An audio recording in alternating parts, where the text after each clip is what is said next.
So again, adequate lubricant on all these things. On the inside of this roller bearing where it's going to fit, it slides back and forth in this little slot here. It's actually pretty cool how it works. We're not going to use the old one. There's the old one. We'll set it aside. The new one. Get some lubricant on the inside of it so that it gets pushed in. I've already lubed the outside of it, so you know, when I was putting in this bearing, but you can't get too much lubricant in here. And we'll wipe off any excess on the outside. So this slides back and forth like this, but it rolls actually because of the way the roller bearing is set up. And actually we're going to want to have a lubricant on the outside here, so I don't want to really take it off, because this again is just metal up against metal here. We may end up putting some nylon washers in there if we need to, or compressing the fork a little bit. We'll see how that turns out.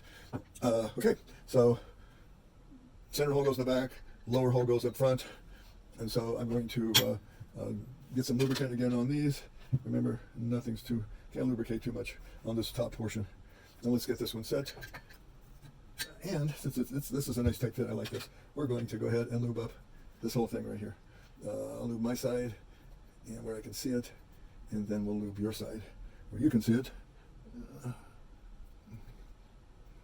And we'll get some lubricant into the pin here, in the piston, not the piston, but in the piston rod.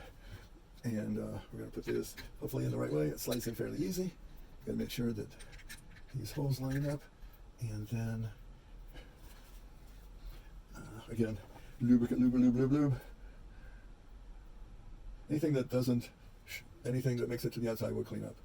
And then we'll slide this one in, and should go all the way through there. There we go. You can see the lubricant come out the backside. A little lubrication there. That's fine. And then these are just screwed in here. These pins have, instead of having the C-clip on here, these have the screw. I'm not going to put any, they probably got a little lubricant inside that hole. You really don't need them. You don't want them because you want these to set. And I'll get 2 screwdrivers out that are the right size, and I'll tighten these pins down.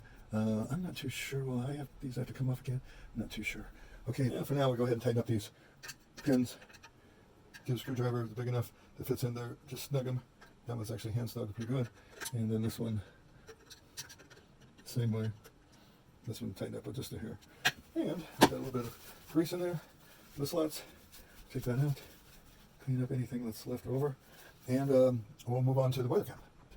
Now the bracket goes on the outside of here because you don't want it on the inside of here, on the other side of the bung isolator, because you just want it on the screw side, because you don't want it to deform the isolator here and it would leak. And so, kind of making sure everything's straight. It looks actually pretty straight here. We're going to turn this at a 90. The bracket. Snug this side. Snug that side. And really that's all there is for the installation of the isolator. And so the next thing we would do, we would pop this in place, which we might as well go ahead and do now, since we're doing everything here at once. So,